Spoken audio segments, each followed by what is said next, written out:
Make an E. Step 1. Fold along the center green line. Paper has been folded. Step 2. Fold along the green line in the middle of the yellow area. Paper has been folded.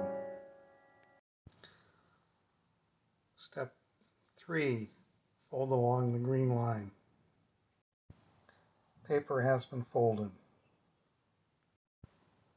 Step 4. Make a complete cut along the red line.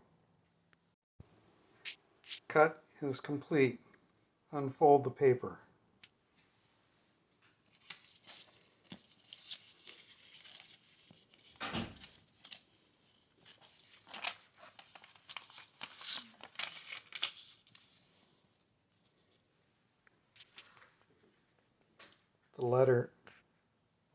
The letter E.